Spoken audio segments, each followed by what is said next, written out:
Hi, my name is Maine, and this is not the video I wanted to make. I wanted to make a video about the upcoming BT11, talk about Black Roar, talk about Mastamon, talk about All Fours, talk about all that good stuff and fun stuff. But no, I have to talk about our good friend Bandai fucking up as a company again. Let me explain.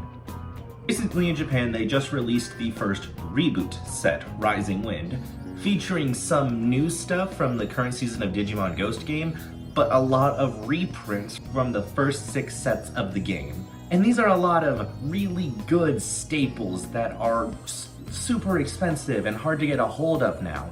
If you're just starting out on the game, it can be more expensive to buy these staples than it is to buy an entirely new deck. So when this set was first announced, we were so excited to be able to get this. Reprints of BT1 Tai, TK, Izzy, Starter Deck Greymon, so many important staples. And then last night happened. Due to distributor information, we got information about RB1's release here in the US, and it contains 36 cards in total. These 36 cards are all new cards in RB1. These are not going to be reprints. So we are not going to get any reprints in the reprint set. And I have to ask, why? I don't think Bandai woke up one day and said, you know what would be funny?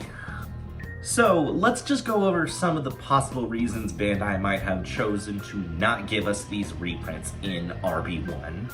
The first and most common theory that I see people passing around is the fact that EM is actually going to get a rotation. If you're a bit newer to card games or you don't know what a rotation is, it essentially means that for tournament settings such as locals or nationals or other tournaments like that, there will be a cutoff on what sets will be allowed. If you look at any card from before BT6, you'll see it doesn't have a number block on them. If you look at any card released from about BT6 to BT10, it has this 0-1 block on them. And any card released BT10 and onward should have this 0-2 block on them. Cards printed in the reboot set actually have this 0-2 block on them, even if they are from as far as BT1.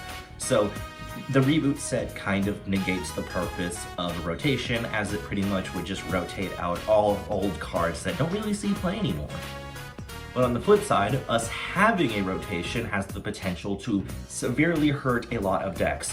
One of the key cards that would get rotated out would actually be the BT5 Omnimon, which is a very pivotal card for almost any red or blue deck for its power to end games swiftly. So this could be a way of balancing out the game. Another very common theory being passed around is that Bandai just doesn't like to do reprints. A lot of you might remember the ST11 incident from the BT10 box toppers. If you don't remember, Starter Deck 11 was a reprint deck in Japan. It had a lot of really good staples. BT1 War Greymon, Gaia Force, Starter Deck Greymon, BT1 Tai. Really good reprints, but for EN, we can only get these ST11 reprints as a box topper. Just one in BT10, so you weren't even guaranteed to get one of the cards you wanted. But why would Bandai be against reprints? Wouldn't it make more sense to reprint these old cards in a new set so you can make money off of them again instead of people overpaying for them on places like TCG Player? I think that's half right. I think Bandai does not want to do reprints.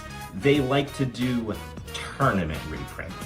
If you look at some of the tournament promos we've gotten in the past couple of sets, there's stuff like Chumon, Starter Deck Kabuterimon, Starter Deck Devimon, and if you look at next set, we have Upamon, Tapirmon, and even the Jamming Vmon. These are actually still somewhat consistently played cards. It's possible Bandai would rather do these tournament reprints as a way to get people to actively play the game more and go out to tournaments, and they can save money as they don't need to reprint hundreds and hundreds of boxes. It's much easier for them to just print a few of these tournament promos and send them to stores. So it's entirely possible that players are right. Bandai doesn't want to do reprints. But what I am personally hoping for on behalf of newer players is that the reason we're not getting the reprints in RB1 is because we're going to get the reprints in another way. I have most of these cards. I was only going to pick up RB1 as a way to get foil versions of these cards. So if we're not going to get them in the reboot set, I really hope that Bandai has more plans to give us reprints. My name is Maine, and I'll see you guys next time.